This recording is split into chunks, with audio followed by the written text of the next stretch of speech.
Sabhaya Namaha. Gurur Brahma, Gurur Vishnu, Gurur Devo Maheshwaraha, Guru Sakshat Parabrahma, Tasmai Shri Guruve Namaha. Welcome to the sixth lecture in the Tadvidyasambhāṣā series of lectures, an academic initiative by Prof. J.S.R. Prasadji, Head of the Department of Sanskrit Studies, School of Humanities, University of Hyderabad. I, Vinaya Ballakur, visiting fellow at the department, would be taking you through this program. Charaka Samhita, the fundamental treatise on Ayurveda, has an excellent view on Tadvidyasambhāṣā. In its Sutrasthana, in the Yajyaha Purushiya Adhyaya, it says that while describing Agriya Varga or the best practices, the Acharya states, Tadvidyasambhāṣā Buddhivardhanam Shreshtham. Discussion with experts is the best way to enhance intellect. Today we have the privilege of having Tadvidyasambhāṣā with Professor Subhash Kagji, Regents Professor, Oklahoma State University, Stillwater, USA. He would be speaking on why is Sanskrit scholarship relevant for modern science.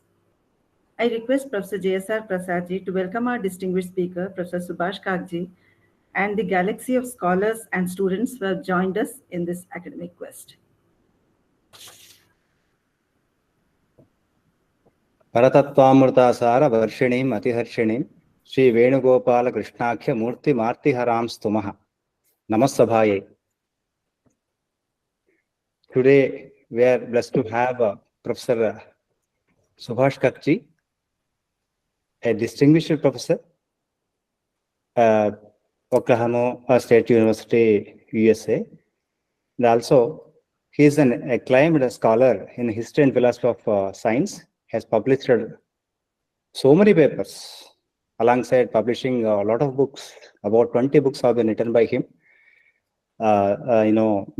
Starting from astronomy in Rigveda to Aryanism to computing in ancient India, to so many areas, including mind and consciousness.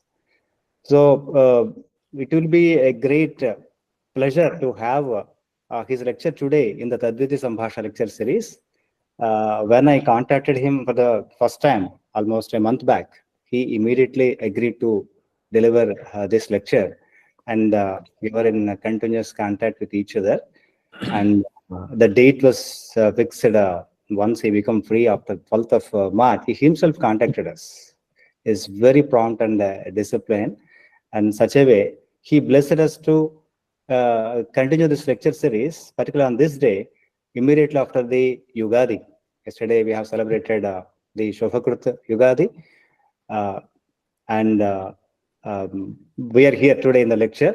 So I cordially invite Professor Subhash Kagji to this wonderful lecture series to deliver his lecture on this very interesting topic.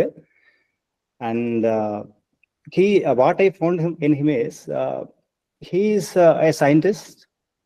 At the same time, he gives value to the ancient Indian wisdom. So he is also in the committee of this Prime Minister's Science and Technology Innovation Advisory Council. Very few are there. Only 6 members are there. He's one of the distinguished members in this particular committee. That way, he's contributing a lot to the motherland, and with his knowledge, he has enlightened many scholars and professors here in India. Even our own department, for the PG students, we refer so many his papers as the reading material. So our students were really excited to have you, sir, today. Thank you very much for accepting our invitation and joining us today. I welcome you to this lecture. Thank you very much. Thank you, Professor Prasad. Thank you, Vinaya ji, also. Thank you, everybody, for being a part of this conversation. Yatma Vaktum Amantritvan Kritagnya. I'm very grateful. Why focus on Sanskrit and science at this time? Because there are a lot of naysayers and critics out there who say that, well, Sanskrit is all right as a classical language and we can study it for those who are interested. but why should one worry about it in juxtaposition with science? Because science has changed so much over the last 200 years that whatever is of scientific value, and of course there is a tremendous scientific literature written in Sanskrit, but that is probably only of historical interest. That's what most people would say. And so Sanskrit departments should, according to this line of thinking, should focus on maybe literature, should focus on maybe philosophy and ancient texts, and determine what Shankara said, or Abhinav Gupta said, or Utpal Deva said, and so on and so forth, or musicology and so on, but not contemporary science. That's what the received wisdom is. That's what everybody is going to say. But I'm going to, over the next few minutes, make a case. Excuse me, Sir, sorry to interrupt. Sorry to interrupt you, sir. We would like one of our research scholars to introduce you, sir, to other students who are here. Our students know you because they have read your papers. But today we would want to formally introduce you to our students. So I now invite Dr. Ramya Arnath, research scholar at the department, to introduce our honorable speaker. Thank you, Dr. Vinaya ma'am. A warm good evening to all. It's a great pride for me to introduce our esteemed guest speaker, Padma Shri Awardee, Professor Subhash Kak. Professor Subhash Kak is a Regents Professor at Oklahoma State University in Stillwater, USA, who has worked on artificial intelligence, quantum information, and the history of science. Sir was born on March 26, 1947 in Srinagar, Kashmir. Professor completed his PhD at the Indian Institute of Technology, Delhi. Sir also held various academic positions at several institutions throughout his career, like Louisiana State University, Tata Institute of Fundamental Research, Imperial College, London, University of California, Berkeley, Indian Institute of Technology, Delhi, etc. He has published a bunch of research articles in various scientific journals. He has written extensively on the social impacts of artificial intelligence. Professor was a member of a committee set up by SRI International to determine if computers in the future will become conscious. Sir has served on academic advisory committees of the Smithsonian and NIST. He also served on the advisory boards of several technology companies. In addition to his contributions to computer science and mathematics, Professor also has written extensively on Indian culture and philosophy. He is the author of 20 books that include The Astronomical Code of Rigveda, The Wishing Tree, Mind and Self, The Ashwamedha, and his autobiography, The Circle of Memory. He has translated ancient Indian texts such as Vaisheshika Sutra of Kannada, Ashtadhyayi, etc. He has also written books on the history of science in India and the role of Indian thought in contemporary science. He is featured as one of the interviewees in the area of mathematics and information in the long-standing PBS series Closer to Truth. Professor Kak is a recipient of numerous awards and honors. He was awarded the Indian Civilian Award, Padma Shri, in 2019 for his contributions to the history of mathematics, astronomy, and philosophy of science. He is a member of Indian Prime Minister's Science, Technology and Innovation Advisory Council since 2018. He is also recipient of fellowships and honors like British Council Fellow, Science Academy Medal of Indian National Science Academy, UNDP Token Award, etc. It's been an honor for all of us for having you with us for today's Tadvidyasambhāṣā. Thank you. Thank you, Dr. Ramya. Now I request our honorable speaker, Professor Subhash Kakji, to kindly deliver his lecture and provide us with insights on the importance of Sanskrit scholarship for understanding the areas of sciences so far elusive to us. Thank you, sir. Thank you, Vinayaji. Sorry that I jumped the gun, but no worries, let me. No worries. Yeah, let me. We are let just me go grateful back. for your speech. We are waiting for your speech. Yeah, let me go back to what I was saying. What I was saying was that it's generally accepted that Sanskrit and other classical language departments should be doing old literature and perhaps even the sciences or philosophy done in ancient times. But clearly, there could not be any importance for contemporary science. The case I would make over the next few minutes is that Sanskrit is unique amongst all the languages in the world. It's uniquely poised for making truly fundamental, providing fundamental help to science at this point in time. And this might surprise you at when I say this, because how is that even possible? Okay, so here is my case. In spite of all the amazing advances that have taken place over the last 200 years in the sciences, we are facing or witnessing a huge crisis in science. And I'll just give you a couple of examples of that, just two, in fact. The first is the crisis of physics and cosmology. In cosmology, we are able to explain only 0.5% of the observable universe. And we cannot explain why the stars and galaxies are moving at the speeds that they are. They don't conform to the laws of gravitation as we know them. And therefore, what has been postulated is that probably there is missing dark matter in the galaxies.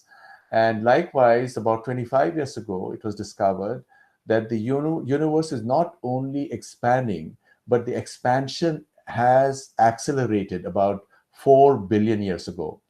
And in order to explain this acceleration, a dark energy has been postulated. Now, about 28% of the universe has been assigned to dark matter, 68% to dark energy, that is a total of 96%. And another 3.5% is interstellar, that is between the stars, interstellar dust, that is 99.5%.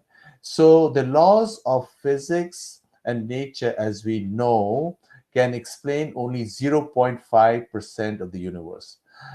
Because there is not the slightest shred of evidence that we have for either dark matter and dark energy. So they have been postulated, but no evidence.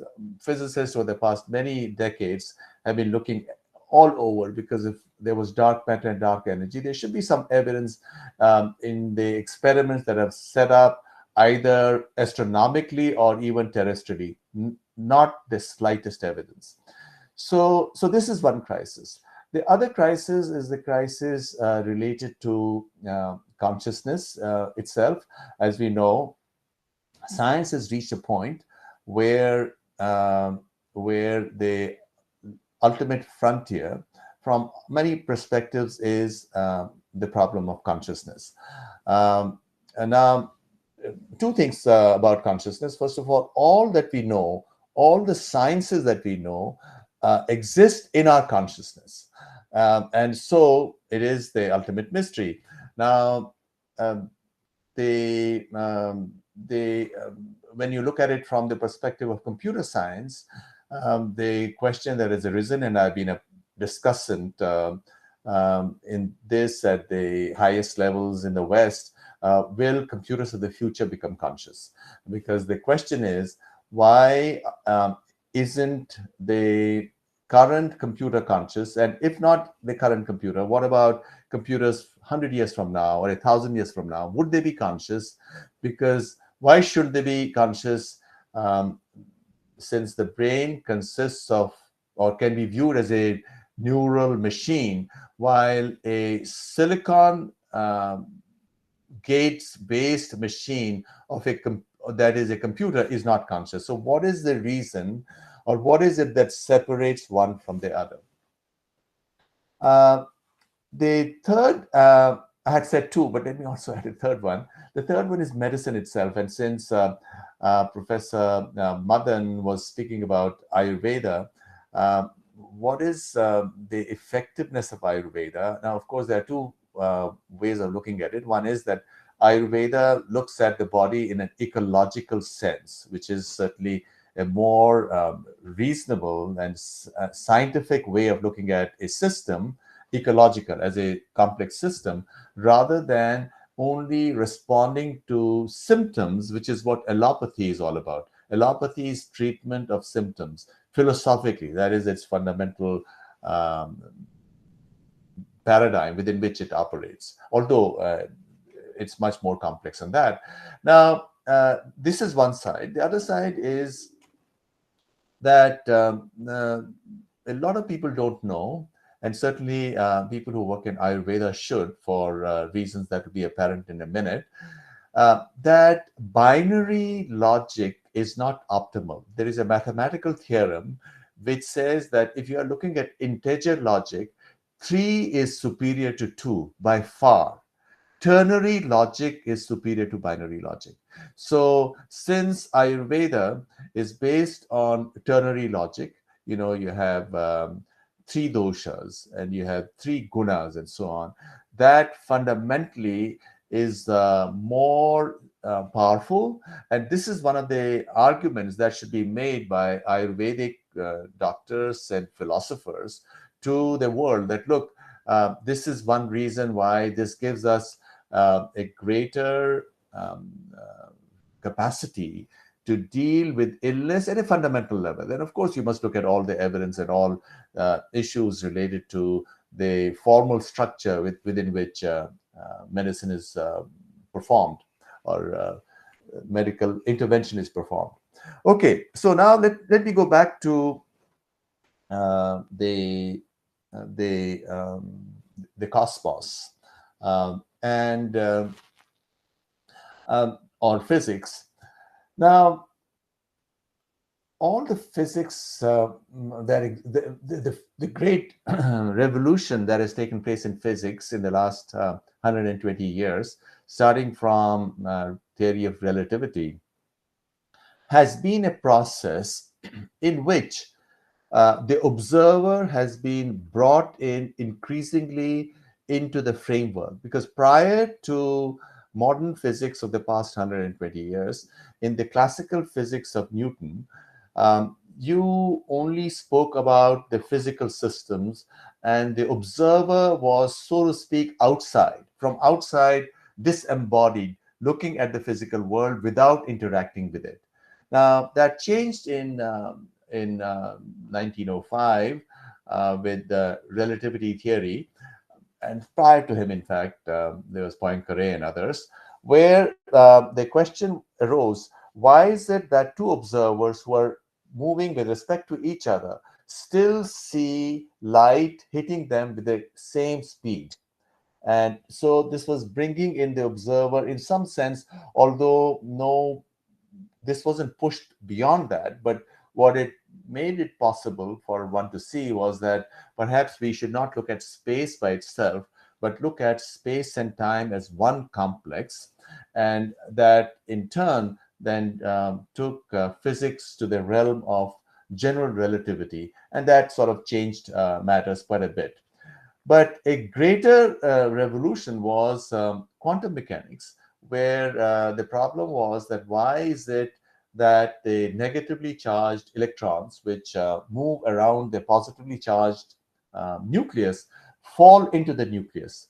And for that, there was a huge crisis about 100 years ago, huge crisis, and finally this crisis was resolved by a Austrian Vedantin physicist named Erwin Schrödinger, who in his own autobiography claims that, inspired by the Upanishadic Mahavakya, I am Atma Brahma, namely this Atman, this subtle thing within, in some sense mirrors the entire cosmos. So he suggested that to understand physics correctly, you must assume that in the micro states, in the micro world, before we interact with it, all possibilities which may be mutually exclusive coexist in a superposition. In fact, if you wanted to learn quantum mechanics from me in 2 minutes, there are two aspects to quantum mechanics. One is that all mutually exclusive properties coexist in a superposition. And the second is when the observer interacts with it, the observer is able to get access to only one of those possibilities. And therefore, as far as the world of observations are concerned, they are classical. Everything is separate. But in the flow of reality, before we interact with it, all possibilities coexist. So this is quantum mechanics. And so indirectly, Vedanta played a fundamental role. And according to historians of science and quantum mechanics, whatever has emerged in quantum mechanics is perfectly consistent with Vedanta. And we do know that to understand chemistry, you have to know quantum mechanics. To understand biology, you have to know chemistry. To understand brain science, you have to know biology. So everything is based on quantum mechanics, where Vedanta has played an important role. It's played also an important role from the perspective of freedom, because an old philosophical question of relevance in quantum mechanics itself is that how does consciousness interact with physical reality? But before that, let me step back. In Vedanta, in what sense are the Vedas different from mainstream science, not known to the best scientists in the West, but the average scientists in the West? The difference is, in the West, consciousness is an emergent phenomenon which arises out of the electrical activity in the brain. While in Vedanta, consciousness is not only immanent, it doesn't exist, it not only exists everywhere, but it also transcends physical reality. So that para aspect, for example, in Mundaka Upanishad, apara and para. Physical reality is apara, consciousness is para. And these are, or can be viewed as two sides of a coin, that both are aspects of reality. You cannot say reality is only physical, and it's so they are to be seen as complementary things, and that's precisely the view in quantum mechanics also. Orthodox interpretation of quantum mechanics, which is the dominant interpretation, views consciousness and physical reality as complementary sides. So there again we see this convergence. Now, if you have this convergence, the question might be asked, why, if consciousness is different from physical reality, how can consciousness influence physical reality? And this question was asked by philosophers, has been asked in different ways for many centuries, in fact, even in the West. But in the 1970s, an Indian famous physicist who's just passed away a couple of years ago, a good friend of mine from Kerala, the great George Sudarshan, and his student Misra, asked this question and came up with an answer. They said, paper published in 1974, they said, consciousness just by observation can control a physical system. The process of observation doesn't require for you to intervene within the physical system by expend energy. Just by observing it, you can control. And since then, what they called it was the quantum Zeno effect. And since then, the quantum Zeno effect has been demonstrated in labs around the world. And not only can you freeze the state of a quantum system, you can also steer it whichever way you want. Now, this is something that's been a part of Vedanta for centuries. In fact, there is a specific Vada called Drishti Srishti Vada, according to which the question might be asked, how does Ishvara, for example, control reality? The answer is by drishti alone. By drishti is srishti done, because this question is relevant, because as far as the physical reality is concerned, the Vedas acknowledge that everything is according to rhythm, according to laws. So if everything is according to laws, so where is the place for Ishvara? Where is the place for consciousness, right? So the answer is through drishti. Through drishti, srishti is done. So this, of course, now is another emanation, if you will, of physics or physical theory, where now we see how consciousness and the physical universe can interact, and that's very important, and that's very insightful. Now let's come back to the crisis of physics, the 99.5% missing universe, if you will. Now, this is something that I have personally also been thinking about for a long time. And to make the story sort of interesting, because how advances are made are totally accidental. Here we can go back to Srinivasa Ramanujan, who would wake up in the morning and say that the goddess Namagiri, when he was in one of those lucid dreaming states, would give him mathematical equations, and he would write them down. And Ramanujan's notebooks were discovered only 50 years ago, in the 1970s, after he passed away young at the age of 32. They were discovered only 50 years ago. And those equations are still being worked on, and they are true. And there is no background to it. So where did these equations come from? And this, of course, is consistent with the Vedantic view of reality, that consciousness is beyond space and time, and our consciousness is within us. Mind is separate from consciousness. Mind is an antahakaran, is an instrument, but consciousness, for example, in Kashmir Shaivism, is called prakasha. So it's light which falls within you. So if you can see this light properly, you have access to uncommon knowledge. And that's where creativity comes from, because creativity doesn't come from analytical generalizations. It comes from outside of the box. It comes from light, light shining in a way it had never shown before. Okay, so I've been thinking about this problem.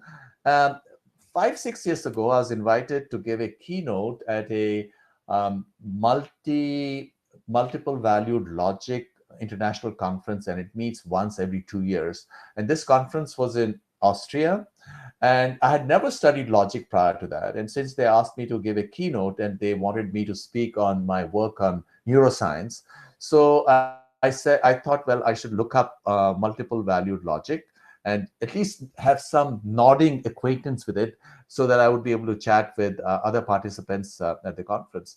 And that's when I discovered that ternary logic is superior to binary logic. And in fact, in the 1970s, there was an attempt, or many attempts were made to create computers based on ternary logic, because nowadays computers are based only on binary logic, because such ternary meaning 3, ternary logic gates based computers would have been more efficient.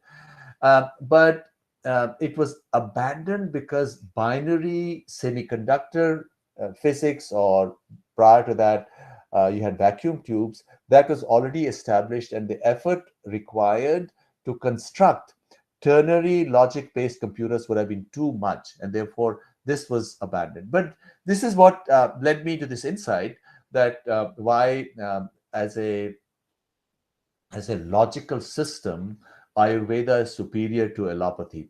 But what I also discovered, and this is a mathematical theorem that I worked on, and in fact, I wrote a paper on this in 2019, that really it's not, when you're talking of integers, 3 is superior to 2. Ternary logic is superior to 2.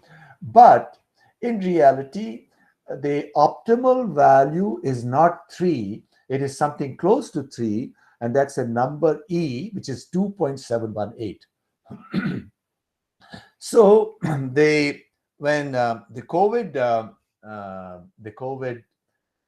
outbreak occurred 4 years ago or 3 years ago, tossing and turning, I was stuck in Miami. Suddenly the idea came to me, well, everything in nature is perfect. Nature, whatever nature does, and this is in fact one of the approaches used in physics to come up with new insights, and to look at, one of the principles is principle of least action. That's how you discover why an object goes from one place to another by the shortest path, because there's least action, because there's optimality. So the thought came to me, well, maybe the convention that we have of three-dimensional universe is a social convention. It's just a convention, and reality is e-dimensionality. So I looked at this, and I very soon realized that if the universe were really e-dimensional, then you can explain many of the problems that they exist. First of all, you don't have to invoke dark matter and dark energy. You can explain why gravitation has weakened in the last 4 billion years, which is why the expansion of the universe has accelerated. You can also explain why why certain stars move faster in galaxies. So you don't need dark matter and dark energy. So all this problem related to the missing universe goes away. And also it explains something but what's called the Hubble tension. The Hubble rate is the rate at which the universe is expanding.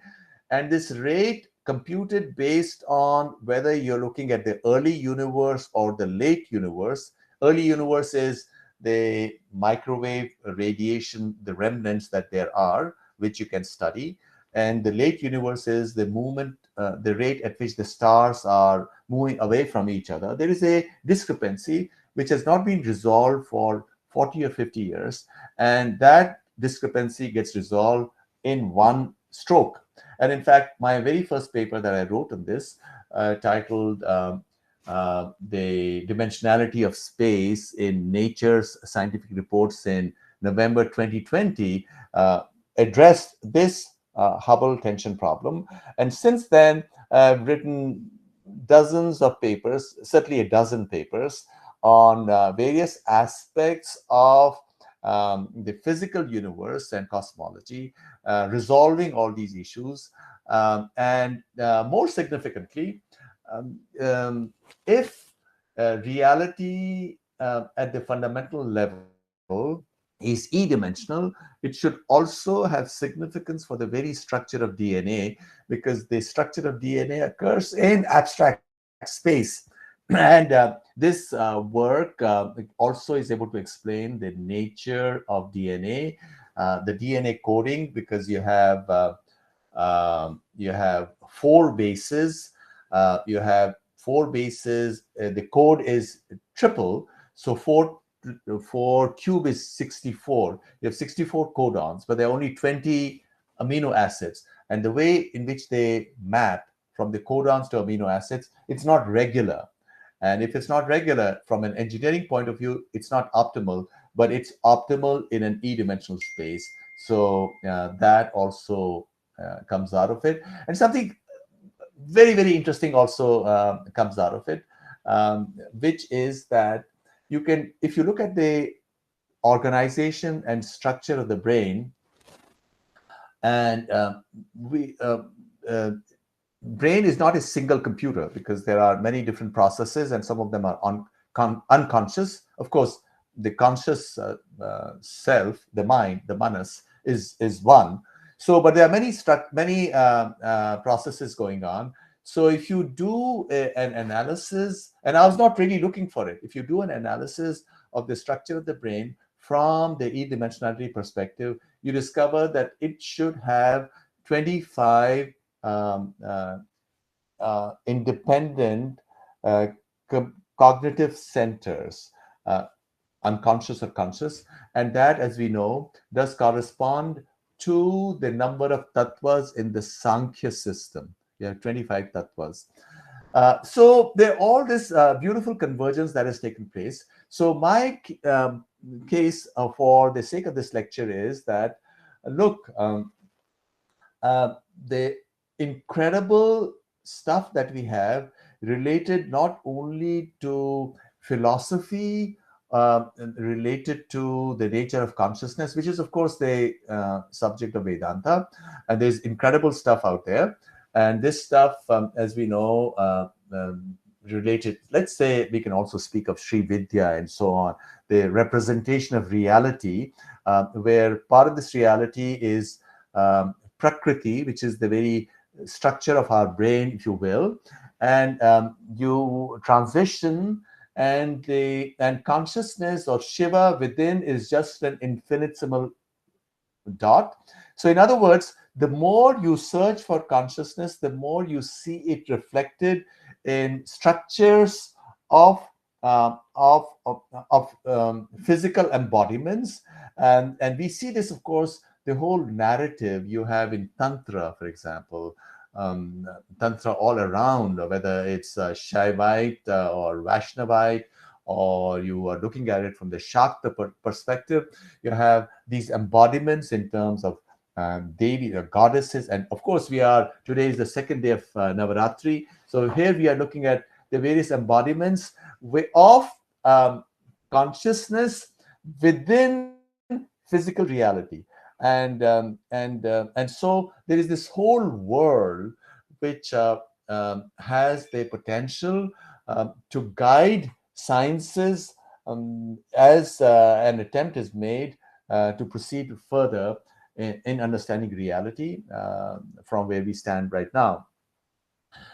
So this is one. The second point that I want to stress is, before I forget, 7 years ago, I translated Vaisheshika Sutras, and this is a book called Matter and Mind. And I was astonished. Vaisheshika Sutras, which are normally viewed as having been written about 500 BCE, Vaisheshika Sutras looks at reality in a way which is so astonishingly modern, and in fact goes beyond the current framework. It looks at not only the complex of substances and their gunas and their karma or their movement, and it says that almost everything that is in reality can be explained in terms of objects and their motions, which is absolutely modern. No physicist would fight with that. But it also says that as far as our apprehension of this reality is concerned, there are three aspects to it. Vishesh, Samanya, which is universal, Vishesha, and which is particular, and the Samavaya, where there is this interaction that takes place between objects and their gunas and their motions and our apprehensions of all of this. And it also, I was astonished to discover that it has two of the three laws of motion that Newton spoke about. For example, Newton's third law of motion is to every action there is an equal and opposite reaction. One of the sutras in the Vaisheshika Sutras is Karya Virodhi Karma. To action, there is an equal and opposite, Virodhi, expanded, reaction. And there is a sutra that objects continue in the state of motion, etc., unless you interact, unless you stop it, etc. So we need to go back, and also even in Vaisheshika Sutras, because in Vaisheshika Sutras there is a place also for Atman and then Manas. Manas is at the very top. Why? And when I first read it, I was sort of surprised. Why should Manas be at the very top? Because our narratives on reality are written through the Manas. Atman informs it because Atman is Prakasha, right? And so I think even in Vaisheshika Sutra, and perhaps even I need to go back and revisit it, there is so much of stuff that needs to be restudied. And Sanskrit departments can have access to incredible nuggets that are there to be picked off, at your choosing, if only people looked. And I was astonished that there's no Indian physicist who has looked at the Vaisheshika Sutras. There were, of course, some philosophers. From their philosophy perspective, the disputations that go on about who said this and who said that, and where was a certain advance made. But I think we need to approach it from a more contemporary perspective. You know, all of Indian philosophy is also discussions of what somebody said in the past. I think we need to use Sanskrit to deal with contemporary issues. Sanskrit should then be that instrument, and why also because of what's called the Sanskrit effect, as we know, and I do mention it in an essay which I wrote for the Medium just a couple of years ago called The Case for Sanskrit. Well, one reason why we should do Sanskrit is the Sanskrit effect, which is that people who study Sanskrit, their brain, and this has been studied, their brain seems to become larger and so on. They have larger capacity. Now, people say, well, why not study of any other language should equal study? Why should that also help the brain? Maybe yes, but Sanskrit is unique because the layers of knowledge and that is accessible, and the layers uh, um, at which this manan associated with Sanskrit or done through Sanskrit for knowledge within India are so many. You're looking at reality at so many different levels, which is not the case in other cultures and civilizations. And as I already mentioned, you know, even if you go back to the classical age and look at the Greeks or the Romans, even the Greek religion, the gods are like humans. They are superhuman, but there's no culture around the world where the idea of Atman as something transcendent and as one, so that you can conceive of, you can't just say, I am Atma Brahma, or Prajnanam Brahma, or Aham Brahmasmi, or Neti Neti, that no language, no apara narrative, no linguistic narrative can capture Atma, because it's transcendent. So there is such stuff that if one approached it from that perspective and not just a ordinary literature perspective, which is how, sadly, in my view, most studies within the Sanskrit framework have been carried out. Although there are manishis, there were scholars who have railed against it, and at least two names that come to my mind right off is Aurobindo, but he wasn't a scientist, and he said that, look, all these narratives on what the Vedas, how the Vedas are ought to be interpreted are incorrect. All the Western narratives are incorrect. And likewise, Ananda Kumaraswamy, the great Sri Lankan scholar, he says literally in his book, Hinduism and Buddhism, he says literally anything that you read about Hinduism in Western narratives is wrong. Literally anything. And I totally agree, because all these narratives approach the Indian knowledge worldview from an anthropological perspective. And in the anthropological perspective, everything has come out in stages, in small steps. And that is understandable if you are looking at ordinary knowledge related to outer reality. But the unique thing about Atma, about consciousness, if you approach it from top down, all knowledge exists within consciousness. So clearly, the argument could be made that if you are in touch with your consciousness, if consciousness is not just a category that emerges out of the electrical activity inside the brain, but it's transcendent, it's beyond the brain. And neuroscience has also discovered that there is no single neural correlate to consciousness. You know, you can do functional fMRI, and you can look at when you're conscious, you're doing various activities, cognitive tasks. Where is the brain lighting up? There is no single place where the brain lights up. So the case can be made that the conscious self is in a dimension which is not contained within the structure of the brain. So there is all of this. Now, finally, I want to make a futuristic case for why we should look at Sanskrit in a new way. First, after 1947, very sadly, India consciously decided to move away or turn its back on its own knowledge tradition.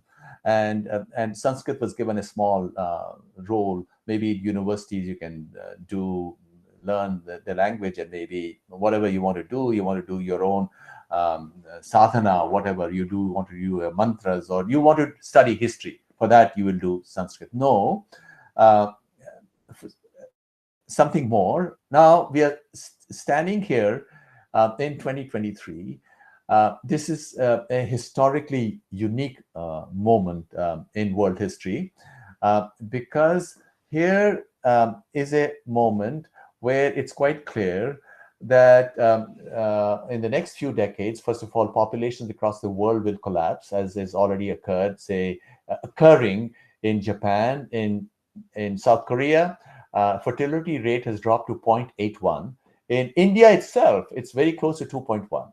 So populations are going to drop. And why are they going to be dropping? First of all, we have technology to make sure, procreation, well, one doesn't necessarily have babies, but more significantly, it's quite clear that the earth or the world does not need more humans because jobs will disappear astonishingly fast. Why?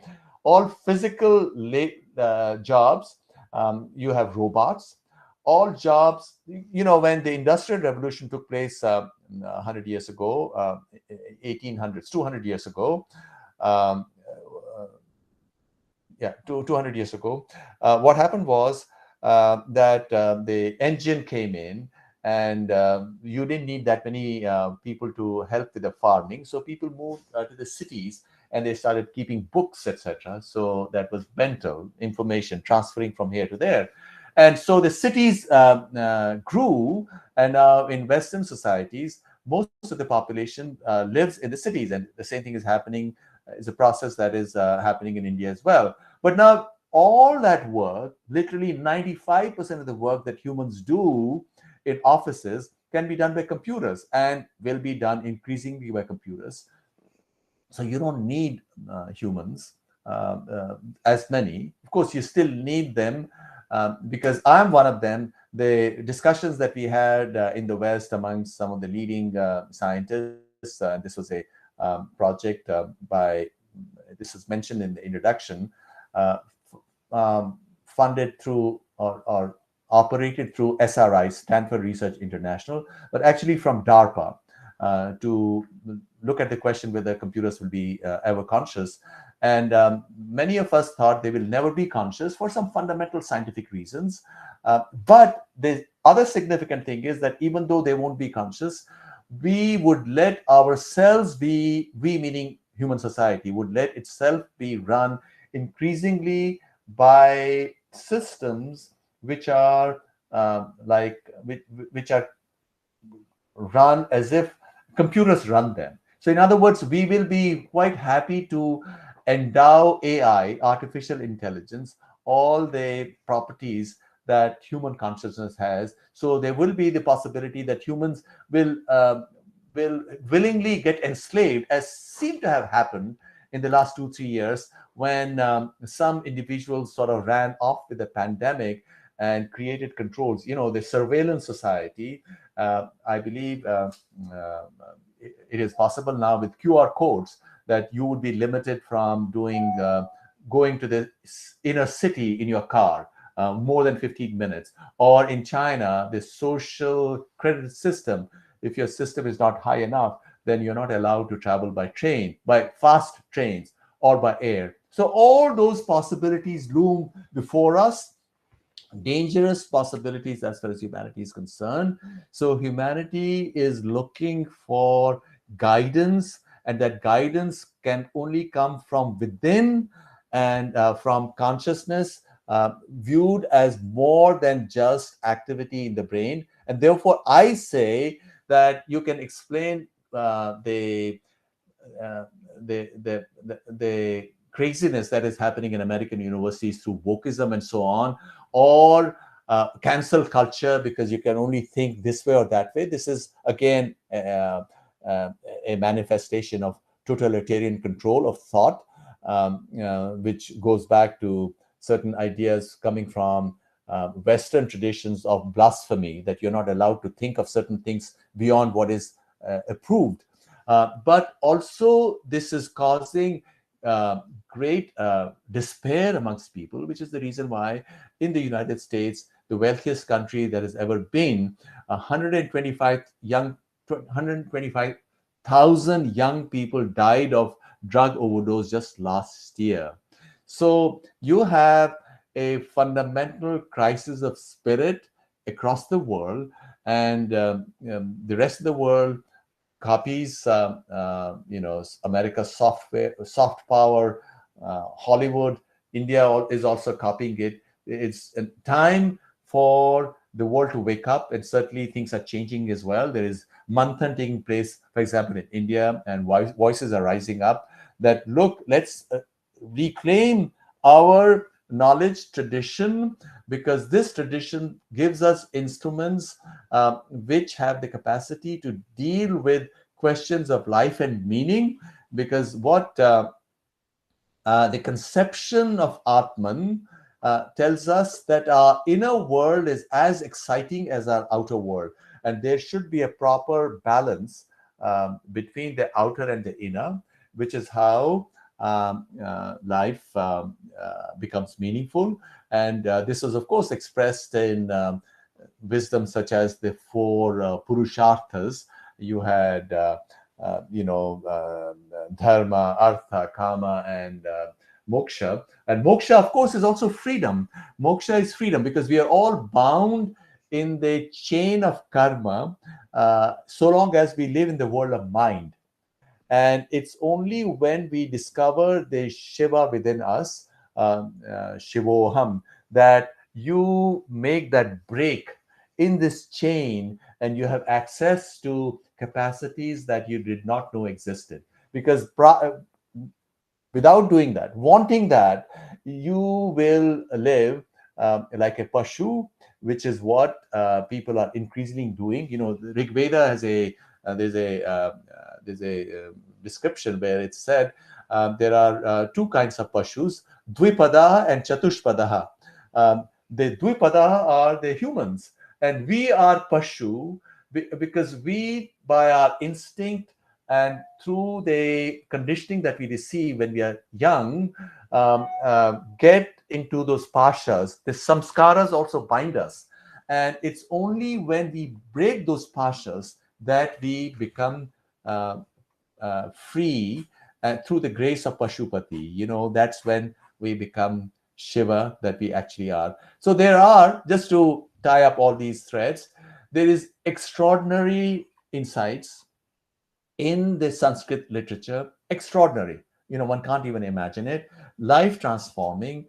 We ought to get connected to it for our own individual sake, but also for the sake of all of our society, our friends.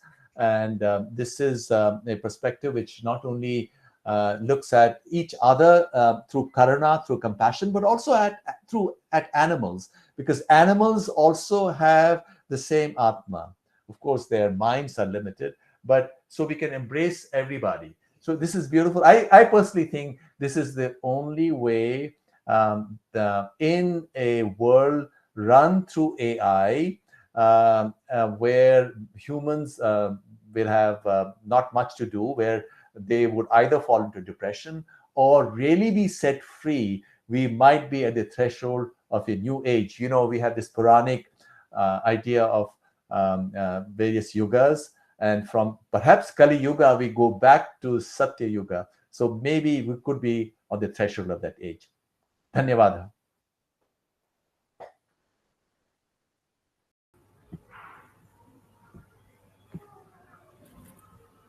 Thank you, Professor Kakti, for such an excellent lecture.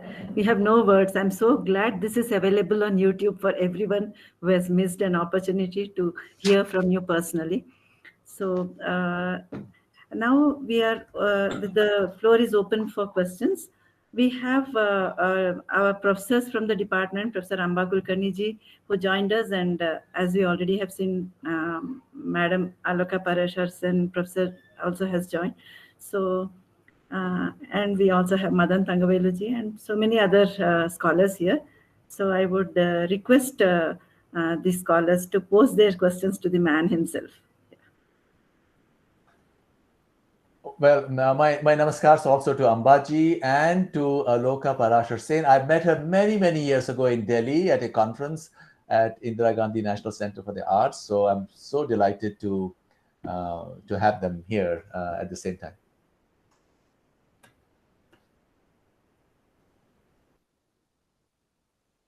As usual, it is really a fascinating talk. I'm still trying to understand this three-dimensional universe because it's clear that we live in three-dimensional space. Then what is this e-dimension? How can we imagine a dimension which is less than 3? Yes, this is something has been worked on by mathematicians for the last 100 years. How can dimensions less than 3 exist? But if dimensions less than 3 existed, and there's a whole mathematics of it, if they existed, then you have the same structures which repeat itself to different scales. You know, what is central to physical reality is what is called scale invariance. If you have galaxies which are like spiral, you have spiral structures on Earth as well. But now come back to the question, how could dimensions be less than 3? Well, as far as our mind is concerned, dimensions are 3. So we see reality in 3. But if reality is less than 3 dimensions, then objects would tend to fall closer to each other, which is the source of gravitation. So this becomes an explanation of gravitation theory. I have a popular essay on it called Our E-Dimensional Universe on Medium. So you'll see some pictures, etc., and a lot of references. But really, it's a question of looking at our intuition in a way that, you know, the difference between mind, pure reality and mind. In quantum mechanics also, pure reality is superposition of possibilities which are disjunctive. For example, in a quantum mechanical universe, a person can be wearing a black and a brown and a yellow pair of shoes at the same time.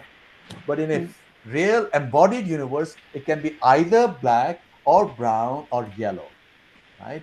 So likewise, reality before it congeals, before it gets embodied, is e-dimensional, but the way it's embodied in our physical outside reality and in our minds is three-dimensional. So there is a complementarity out there. Yeah. But this is something that clearly there needs to be further discussion on. Yeah, and another thing is this E is again a transcendental number. Yes. That is making it more difficult for me to. Okay. I must add to what I just said. You know, there's another way of looking at all of Western and Indian knowledge. In Western knowledge, both Christian and Islamic epistemology is based on Aristotle's 4 elements: earth, water, air, and fire. Yeah. The Mahabhutas that we have are 5. There's Akasha. Now, Akasha is normally translated into space, but that's wrong. Space means, when you say space, it means it's a container. It's inert. Akasha is not inert. Yeah. I think, of course, this is very speculative. I'm mentioning it right now, that Akasha as e-dimensional gives its energy. It has infinite energy then. It has the possibility of creating matter. In fact, you know, there are these beautiful descriptions, and I've seen them both in the Mahabharata and also in Yoga Vasishta. And the description is, how does pralaya occur? And the story there is that initially the sun becomes larger and larger, and all the planets, the grahas, are absorbed by it, and then it all becomes a water, a liquid state, which is apaha. From Prithvi, it's become apaha. Then it becomes a fire. then it becomes a wind, and then it's absorbed into Akasha. And then Akasha is further absorbed into Brahman, or however you conceive it, Shiva or Vishnu or whatever else. So this conception of Akasha as full of energy and full of all possibilities does not exist in the Western framework. So I think this is another philosophical connection which may be very interesting to explore further. Now, I must also say, since I'm talking to Amba Kulkarni ji, that look, there is another connection between Indian sciences and modern sciences, which is, of course, grammar, which is Ashtadhyayi, which is, the whole idea of program, meta language and so on, which has already influenced the West. People forget that what is modern Western knowledge is based on the foundations of Indian knowledge. Even in the social sciences, you look at de Saussure, structuralism and so on. It's based on, and we Indians are not aware of it. What a shame. We are not. Last 75 years, after 47, we told Indians, forget about it all, just do your math and just follow the West. And we have done it, but now it's the time to stand up and reclaim all this wisdom. And in my view, it can only be done through leadership, through the Sanskrit departments. Standing up, because nobody yields you an inch. You have to claim space for yourself. You have to fight for it. Thank you. Thank you, sir. And thank you, ma'am, for such a wonderful question. Madan, sir, Aloka, ma'am. Thank you. Aloka, madam, we'll listen to Aloka, madam, before I can comment. I mean, I really get the point that you're making. And this morning, actually, Amba and myself were also discussing this whole issue. One of the because this was in the context of on just a seminar that I had attended 2 days ago on something very different that was about cosmopolitanism and the Kerala ports in Kerala, Bengal, etc. Seminar, a historical seminar. But the major issue that came up there also was that we are accepting certain axioms, almost axioms, which have been put in place by the early translations of these texts in the 19th century or even in the 18th century, and that so the first step, so Sanskrit department, since I'm located over there, so what happens is that there is a disconnect between the people who are looking at the original and the context in which they're understanding Shastra. With Prasad also, saying that there's a Shastric methodology, if you want to put it like that. Then there is this other methodology, which is coming through what we call Indology as a science. Now, the Sanskrit students are unaware of the fact that this is what has created the mismatch. Because Bottling or as you mentioned, Saussure or some other people, other Indologists who were very powerful at that point in time, created a certain very strong, and they said it with such confidence as external inputs to understanding the colony, that even after independence, nobody questioned them, because they were given this, scientific, we are coming to science. So the science of Indology, which is very different from reading a text from within the tradition. Right. Okay. So my question is, how do we bridge that? See, I think Vishwa Adluri and Bakchi have written a book on the Nay Science. They look at how Indology proceeded in Germany and in UK and elsewhere. So the names of the authors? Vishwa Adluri, Adluri. Okay. The Nay Science, Oxford University Press, very powerful book. Everybody should read it. What has really happened is that Indologists have made the case for the last 100 years or 150 years that Indians are not capable of interpreting their own texts, and we Europeans are. In fact, Fritz Stahl, who did some very good work on linguistics, he, in one of his later books, and I was absolutely astonished and shocked by that, because he had even written to me, he had sent me stuff and so on and so forth. He says, we in Europe are closer to interpreting Sanskrit texts than Indians are. This was that colonial view that Indians are quite not it, maybe because we Indians, the creme de la creme, this is stupidity, this madness that Europe was in there at that time. These Aryans, we came in, and the Vedas belong to us Europeans. And Indians are a kind of a weak people, and they are approaching it in an emotional way. They are not capable of interpreting it. So we are the guardians to interpretations of Sanskrit texts. Nothing more stupid could exist, more racist and stupid could exist. Don't you And think? this is something that Indologists in Europe or Western universities, or some, not all, there are some wonderful Western Indologists also, like historians of Heinrich Zimmer, for example, and many, many others, or Boytonen you mentioned. But there is a stream there, which is, we could call it Marxist. And for Marxists, it's very important to hold on to this position, because the Marxist view is this gradualistic view, the anthropological view, which is totally, in a epistemological or ontological sense, counter to this Atmic view. The Atmic view is that there is Atma, which is separate from physical reality.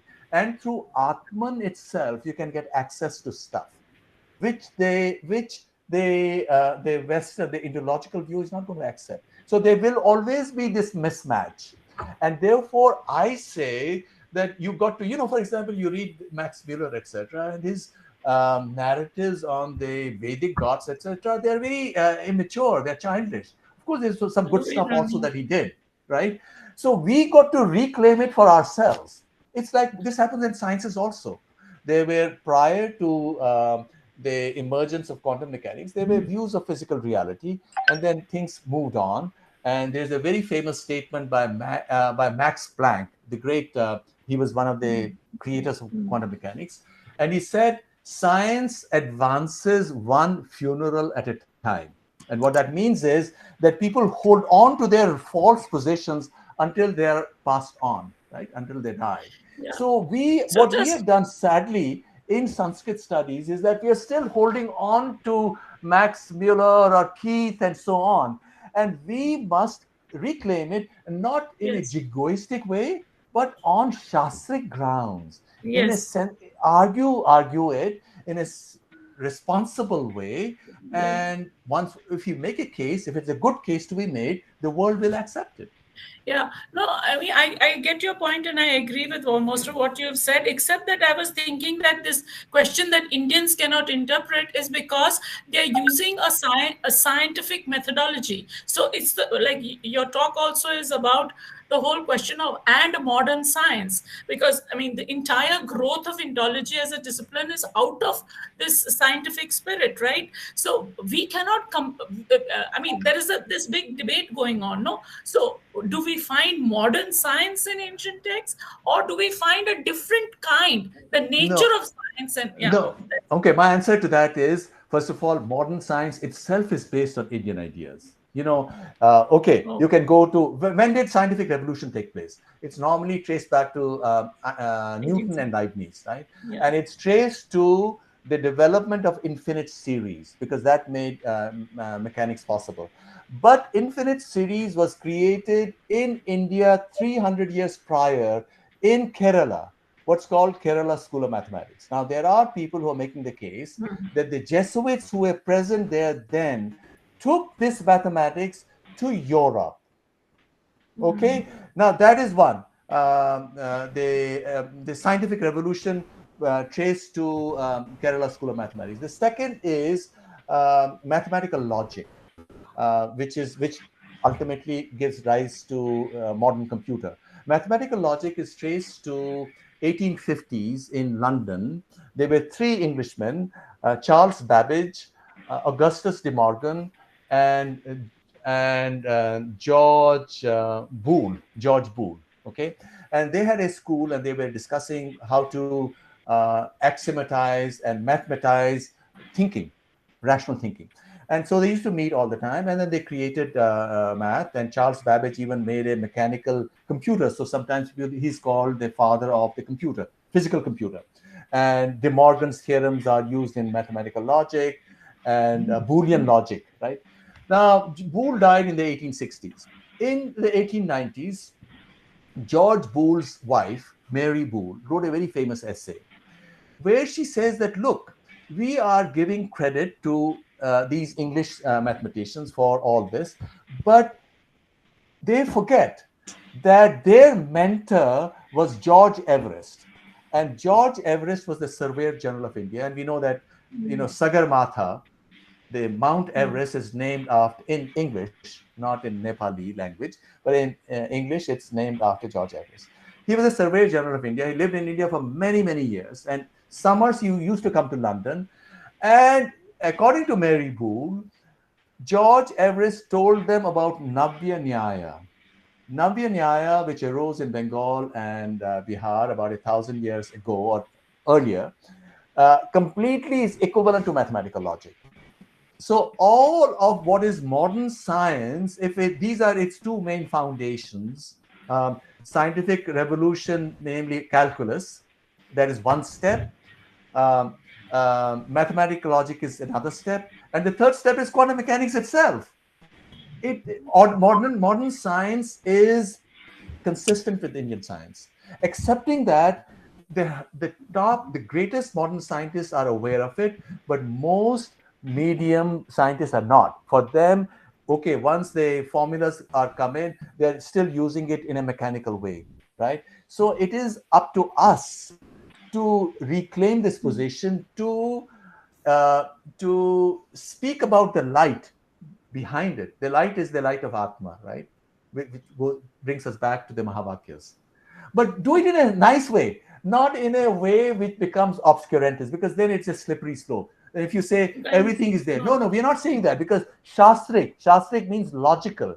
So it's got to be presented as a Shastrik discipline, all these disciplines.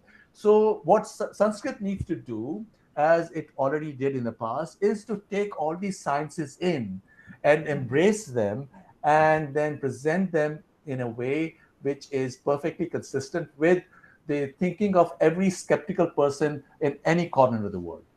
So a new kind of samvad has to start. Absolutely. Thank you. Absolutely. Thank you very much. Thank you so much, sir. Professor Madan Thangaveluji is waiting to ask Thank you. questions. Please go ahead, sir. We are waiting. Vinayji, thank you. Ambaji, namaskar. Alokaji, namaskar. Thank you, Subhashi. You drew in so many threads of so many things. In passing remarks, you have touched things like the Drishti Shrishti Vada, very important. You've touched on the goddess Namagiri, and you've touched on Karya Virodhi Karma, things, very rich areas. And you also made a point that we have to revisit ancient knowledge beyond the language aspects, somewhere there. Don't follow the standard linguistic. For us here, if we look at where the old Sanskrit books sit, they sit in some odd part of the library. They must come into the mainstream science area. And you're right in saying not every person will have that ability. So what Alokaji says is that we must start training those minds who can grapple with this problem, who have the skills to understand the depth of the language, and also look at it from contemporary needs and future needs, like you correctly pointed us to. You talked about the 15-minute cities. I don't know how many people know about this. I'm saying we must, for India, we must start looking towards the 10-minute villages. We have 770,000 villages, and we want every one of these villages to have everything within a 10-minute bicycle ride for anybody there. So there are some elements which I found very nice. Now, you talked about the fundamental crisis of spirit, which is a very difficult problem here. A country like Belgium, 25% of teenagers are suicidal. And you gave an interesting number of deaths from chemical abuse.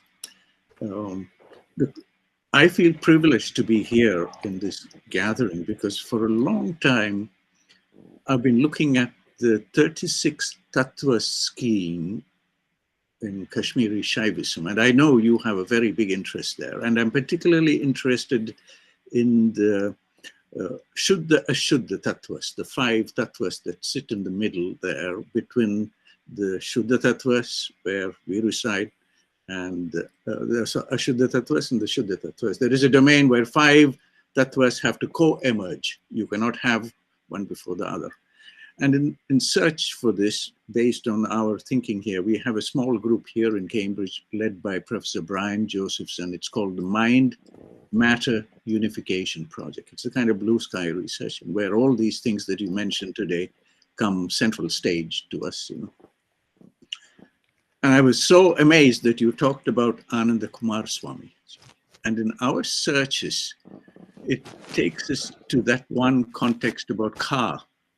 And the 1934 paper by Ananda Kumaraswamy, which talks about ka and other words denoting zero in connection with the metaphysics of space.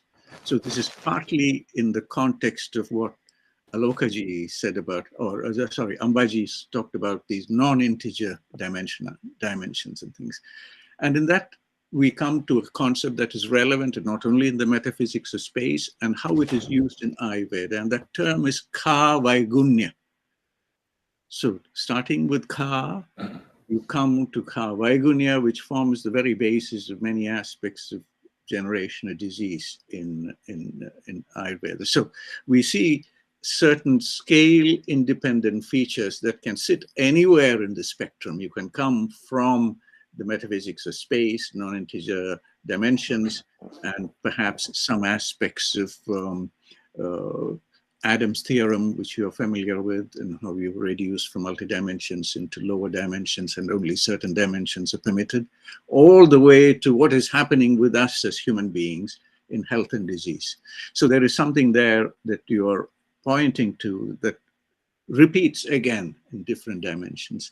And the ka vaigunya aspect is something that is very special, because it's in that ka vaigunya aspect we get dosha dushya samurchana, which is another rich concept in Ayurveda, which is, some people have the skill to explain, but whether we are understanding this correctly or not, I don't know.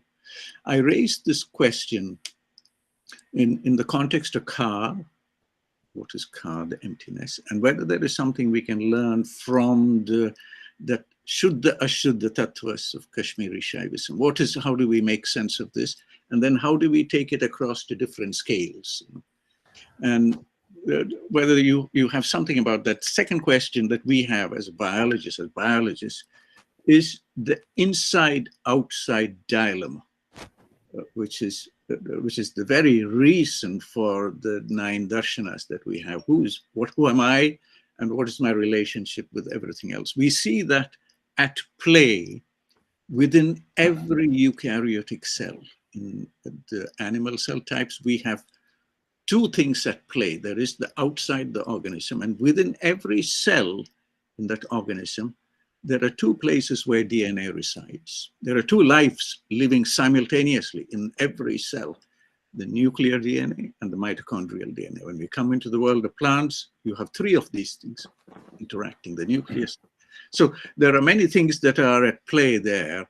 And I'm wondering if you've thought about these things and whether you have some, I mean, it's a long ramble here from me, but I just wanted to put this on your plate to see how you will digest some of this, particularly the concept of Kumaraswamy's 1934 on ka and ka vaigunya.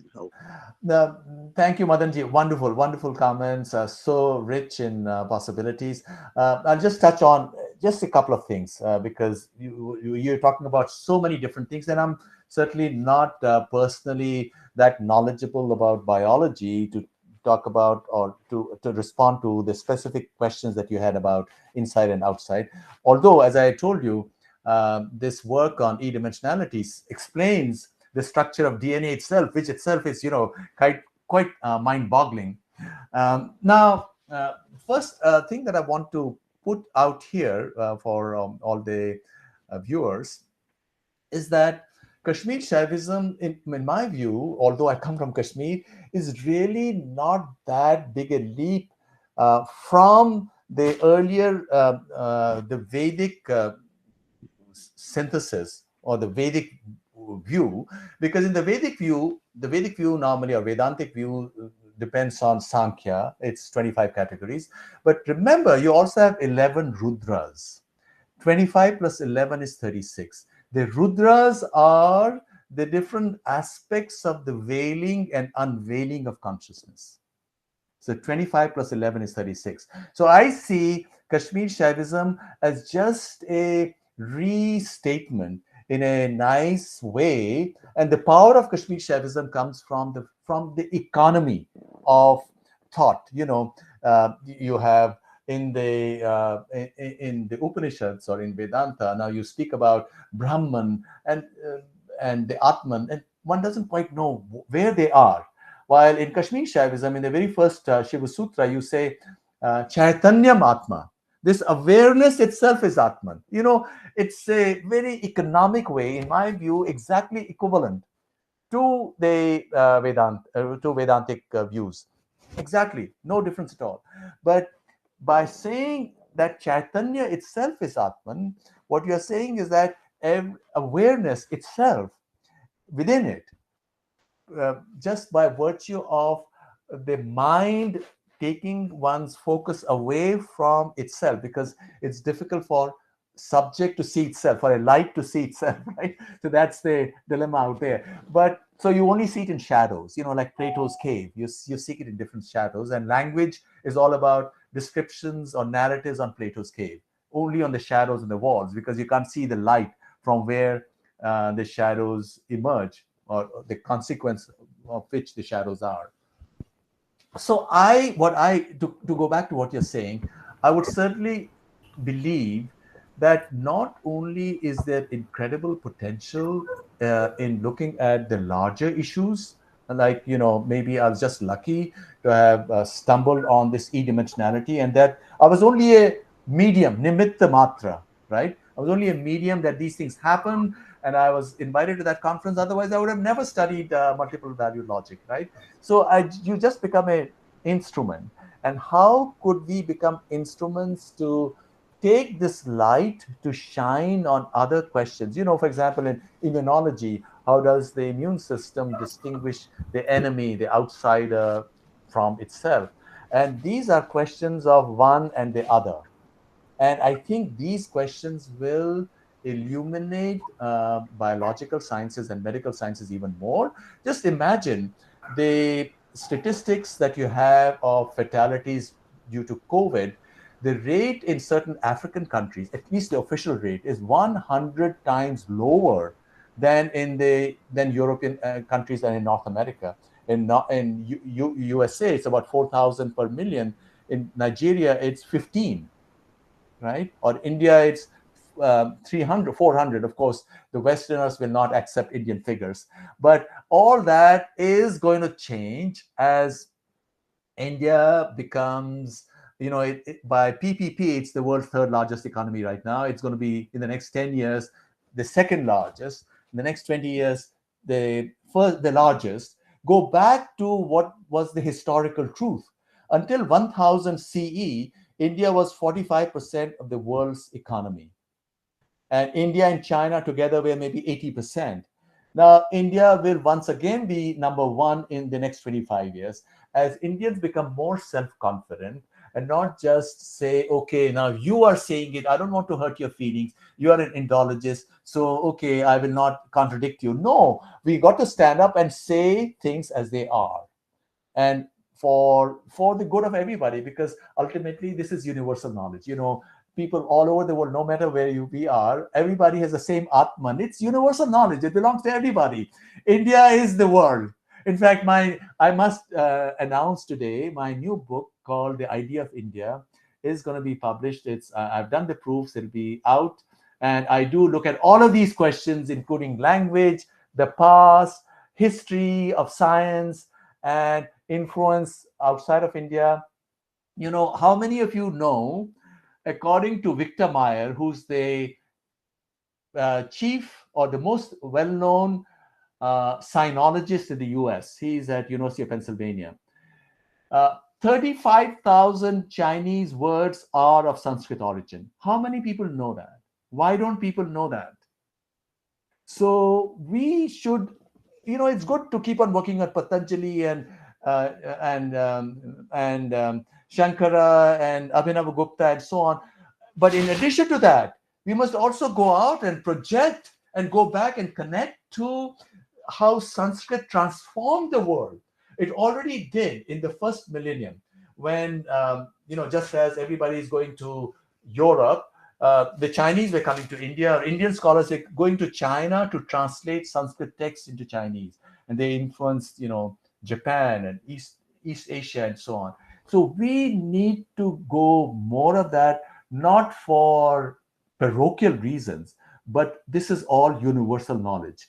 We are part of this universal system, and we should embrace the rest of the world also. So Sanskrit, from that perspective, should be a much more powerful vehicle and medium than it is at this moment. Subhash, thank you so much for not only addressing the question, but adding to it. Perhaps you could tell all of us a little about just the name of that sinologist you mentioned. Sinologist, yes. Victor Meyer, Victor Meyer. M-A-I-R, I think, Victor Meyer, and or M-A-I-R, yeah. And he's at the University of Pennsylvania. Pennsylvania. Yeah, and I quoted in some essay on Medium, so you can go to the actual reference. Thank you so much. There's so much more to discuss, but we will do this some of the medium. Thank you so much. It's a delight. Thank you for your collaboration. Thank you so much. Thank you so much. We have many other scholars here. Dr. P. Shashireka Madam is there. We have an enthusiastic research scholar, Gayatri, and from the Department of Life Sciences. And we have, if I miss somebody and anyone wants to ask a question, please go ahead and ask your questions. Thank you so much, Dr. Vinaya. Thank you. And thank you. I feel privileged, like Professor Madan had mentioned. I feel really blessed to have been part of this talk. It was extremely insightful, and I'm really grateful to the Sanskrit department and Professor Subhash for this enlightening lecture. I loved the Q&A session. And while listening to this, I just wanted to share my thoughts here to the entire forum. Just like science communication is picking up in a big way in the global scenario, I was wondering if Sanskrit communication or communication of ancient knowledge is also brought about, so that people, science communication was brought up with the intent of making science lucid and simple, removing jargon, and reaching out or giving back to the society, since we use taxpayers' money to conduct research. So similarly, if Sanskrit has to be integrated with science and grow without any boundaries, I feel that Sanskrit communication has to come up where not only in India, I see that it's picking up more outside India than within the country, which is a shame, like Professor Subhash had mentioned. So I would love to involve in such projects as well later on once my PhD here is over. I am, by the way, a PhD student at the School of Life Sciences at University of Hyderabad. So after my PhD, I would love to explore such options where Sanskrit communication can be integrated with science communication, and that will help larger populations to understand the effect and the importance of ancient knowledge systems, and take up research in that direction, take up professions in that direction, and generally it will bring about a change in the mentality of and the outlook of the population. So I just wanted to share this. Thank you. Thank you, Gayatri. Hello, namaste. Hello. Hello. Prasadji, I am Professor Shashirekha. Please go ahead, madam. Yeah. Please go ahead, madam. Please go with your. We are Actually, thankful to you for joining in. Please go ahead with your question. Actually, sir, Subhash sir, this actually your lecture is heard by my son-in-law, who is MSc Biotechnology and also a little bit acquainted with Sanskrit. He is doing MS Sanskrit also. So he was like, he is beside me. He was asking that how do you like correlate this para pashyanti madhyama vaikhari with this physics, because I asked him to sit beside me because this is more connected to with science. So I wanted to really share this with modern science people. So this was his doubt, sir. Okay, that's all. Oh, well, yeah, you have these four-way classification of language. Depending upon whether you're looking at consciousness itself, you cannot use language. As Mundaka Upanishad says, apara cannot describe para. So para is beyond. Or you can look at the question of how is it that a shabda, the sound is understood with a corresponding meaning. Now, of course, there are two ways of looking at it. One is that association, but meaning can be much deeper than association. And I think that's where you should tell your son-in-law that he needs to study the categories of Kashmir Shaivism, where the 11 extra, as Madanji was talking about, you have these other tattvas. You have kanchukas, which are what limit our understanding, but then you have the other tattvas, which is a schema which help us look at this in a larger perspective. But more, maybe, this is something that can be discussed some other time. Sir, thank you, sir, because I always tell him about para pashyanti, madhyama, vaikhare, etc. We discuss. So everything, this modern generation, particularly exclusively acquainted with science people, they would like to have such doubts. That is the reason. Just via media, because now, as your topic is so relevant, because nowadays people are expecting direct sciences from Sanskrit, which is really takes a little time. You have made it very clear, because everything directly means it takes at least. And another thing is our disadvantage is people who are acquainted with Sanskrit, they are not aware of science. Those who are proficient in science, they are not. So this problem is there in India. So people like you, Prasadji is arranging wonderful lectures.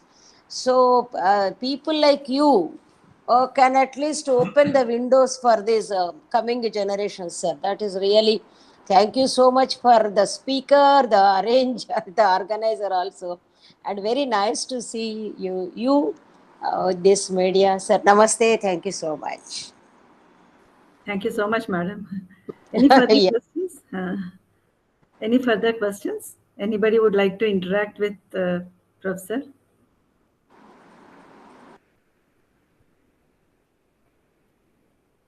We have MS students also with us. And they are really very, very enthusiastic about this subject. I had taught them last semester. Would any of our students want to speak with the professor himself? You have a wonderful opportunity here to interact with the master. Anyone?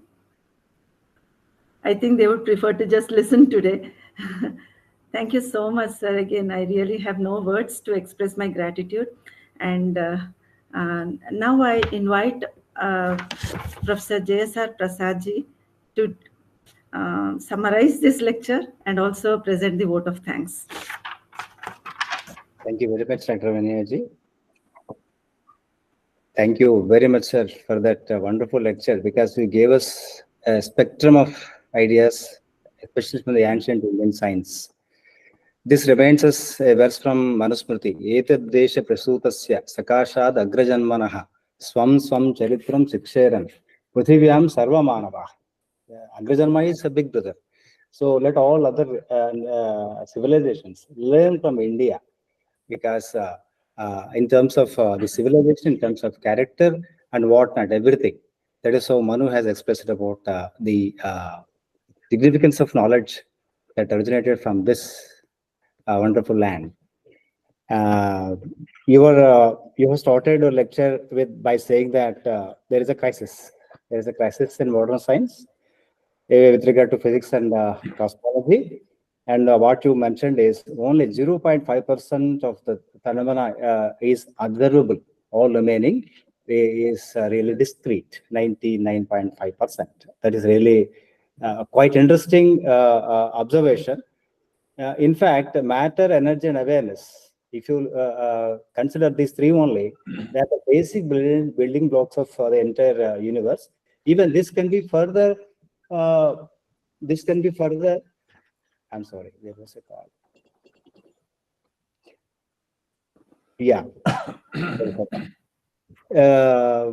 Further condensation of this to energy only, because Atmana Akasha Sambodha Akasha Vayu Vayoragni, the evolution process as explained in the Upanishads as a clear-cut definition how the Srishti has been done, and there is a logical connection between the bhutas that also you have mentioned. So only problem is the universe is continually expanding, and the scientists are unable to find out the actual source. You also talked about dark energy and dark matter, but the thing is, when you are able to find the boundary of this universe, that means you have found the entrance gate of the God. That must be the criteria, but that is not happening. When the universe is continuously expanding, that means we are unable to find out the boundary. Something like when I meet the land after reaching the shore from the ocean, that must be the criteria with regard to the boundary of the universe also. That is never going to happen because the God is unimaginable. Naisha tarkena madhirapaneya. Ashabdamasparsham arupam, like this. He is not imaginable for the human intelligence. This can only be expressed through incarnations, because the God cannot be reached directly. Such a way, the creation is also, because of its omnipotence, all these things are happening. Mentioned about Drishti Srishtivada, and how does Ishvara controls the creation. You have given an example in Srinivasa Ramanujan, his equations, and how Goddess has appeared in this dream. And all these were ratified by the scientists, because the entire creation, Icha Matram Prabho Srishti, just a Sankalpa is the entire creation of the God. So because of his omnipotence, he is omnipotent. Modern science has to learn a lot, as you mentioned rightly about the consciousness problem, because the 4-dimensional space, 3 dimensions plus time, because time is consistent with the space all the time, as much I understood as a language student, cannot grasp the existence of the absolute reality. So, and also mentioned about the ternary logic is better than binary logic. This term is very impressive, the ternary logic. I think Sattvam, Atma, Shariram, or Vata, Pitta, Kapha, this triad has a definite significance in this context. And also, it is impressive to see that in I can tell you what is quantum mechanics. You mentioned about mutual exclusive qualities that exist in number one. Number two, observer can only interact with one of those, not all. And you mentioned about Schrodinger, and you mentioned about Newton's third law in context of Karya Virodhi Karma from the Vaiseshika Sutra. So that is really very fascinating to see all these insights from the Upanishads and Shastras. And also mentioned about the neuroscience example, using even fMRI kind of things, conscious self cannot be contained, examined in a brain function. So that is another interesting thing. You also talked about Western traditions of blasphemy. That is quite interesting. And also you gave an example in drug abuse, as Dr. Madanji has mentioned, because the Western philosophy of Western science mostly dependent on the minimalism, reductionist approach. So these are like Charvakas. Yava Jivam Sukhan Jivat kind of attitude they maintain. So you ended the lecture by saying that from Kali Yuga to Satya Yuga, so the threshold of new age we should reach. So that was quite insightful comment. And the questions also, based on your talk, the questions are really very interesting, and so patiently have answered all the questions. As Professor Ambaji was asking about E-dimensional, three-dimensional space, and you mentioned from Yoga Vasistha and how the dissolution process happens from evolution, and ultimately this Akasha, which is not an Aristotle, how this is mentioned in the Shastras, how the process takes place, that is interesting. And also in terms of Western cultures, especially the European culture, racism and stupidity, these two things you have mentioned. I also mentioned about Max Planck's statement. And one thing that is very interesting is modern science itself is based on Indian knowledge. So I think this is the essence of your lecture, because most of the times we people are confused. Are we going to say that everything that exists in Vedas, or we are trying to mimic the science in the Indian Shastras? This you have given a very clear-cut definition to remove all the confusions, and they mentioned about scientific, mathematical, and quantum mechanics. These three important aspects that need to be further investigated in this context. And congratulations, sir. You mentioned about the forthcoming new book, Idea of India. And it is very fascinating to see that 35,000 words of Chinese language originated from here. That is quite fascinating. So much need to be mentioned, to be summarized from your lecture. We are benefited highly from your lecture, sir, and our research scholars, students might get more insights to work further in this direction. Probably they may take up new research projects. Your research books that were about 20 itself is an evidence that the amount of contribution you have done to ancient Indian sciences. So we look forward for more of this wisdom from you, sir. This is only beginning. And thank you very much for kindly accepting our invitation to deliver this wonderful lecture and enlightening all of us here. Thanks a lot, sir. Thank you. Thank you, Professor Prasad. Really enjoyed it. Namaskar to everybody. Thank you, sir. And I also would like to thank Professor Aloka Parashar Senji, Professor Amba Kulkarniji, and our well-wisher all the time who encourages us from many aspects, Professor Madanji from UK. He is interested in many, many aspects, especially is interested in Ayurveda, being a genomyologist. He asks so many questions, and sometimes we wonder how to answer these questions from Shastric perspective itself. Thank you, sir, for joining us and encouraging. And thank you. Yes. Thank you, Professor Rekha Madam, and friends who joined from National Institute of Indian Medical Heritage. Many have them joined, and Ms. Gayatri and other research scholars who participated to make this wonderful lecture a successful event. And sir, we look forward to more of your wisdom-filled lectures, so that all of us are benefited here. And we know that you are very active in the Prime Minister's Advisory Council to realize the UN was that SDGs. So more to learn from you in the coming days. Thank you. Thank you very much for all this. Sure. Namaskar. Namaskar, everybody.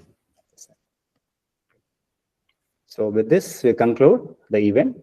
Sarve bhavantu sukhinah, sarve santu niramayaha, sarve bhadrani pashyantu, ma kaschit